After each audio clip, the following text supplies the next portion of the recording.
Let's look at some meals I ate over the last 8 days. These are actual meals that I had at work, most of them, except maybe 2. They are examples of the one-plate rule.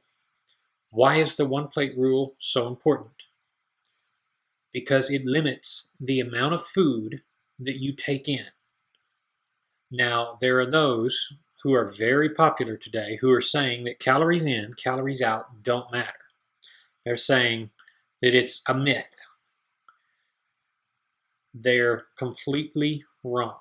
And it should go without saying, because this is, I mean, come on now. The food's got to go somewhere. Mathematically, the way it breaks down into your body, the way it provides energy, or else gets stored as fat, this has to go somewhere.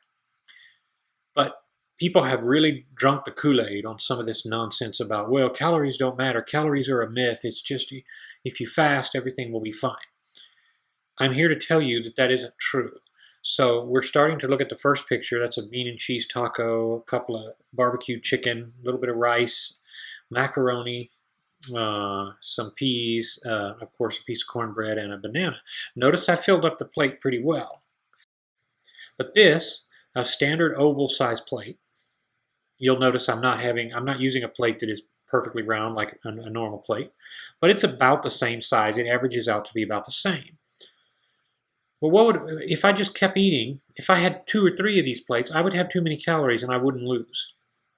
That's what people find out. I don't know why people think that if you just eat whatever you want, as much as you want, as long as you're fasting, you're going to be fine. That you're not going to gain weight. If you eat the equivalent of 6 meals in one meal, I'm going to burst your bubble here. You're not going to lose weight.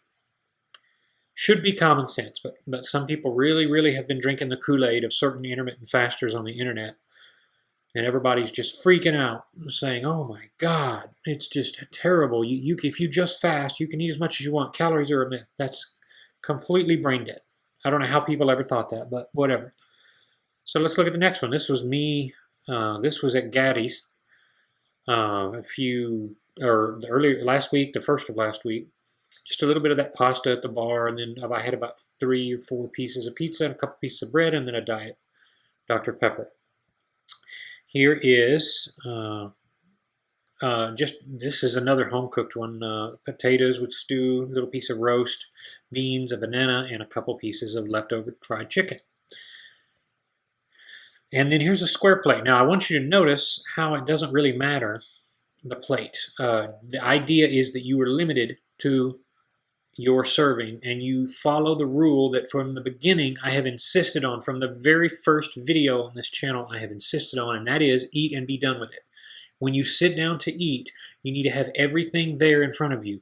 Salt and pepper, your drink if you have one, your condiments, everything should be there. Here's bean and cheese tacos, about 4 of them, about 300 calories a piece, a little bit of taco meat left over, a couple of chips, or 3 or 4 chips, and then some hot sauce from Bill Miller.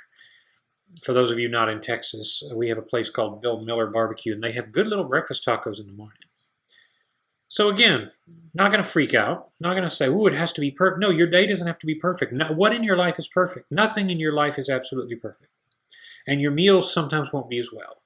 People write and say, well, what if I got too much food? Well, just keep going. Just keep going like nothing happened. Just don't eat again. That's the important thing.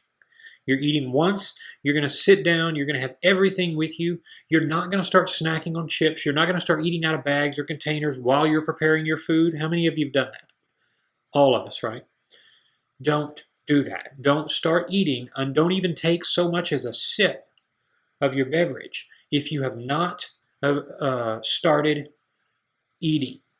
Wait till you sit down. You've got everything together. I can't tell you, folks, if you just keep that rule, you'll do much better than you otherwise would, than you are doing.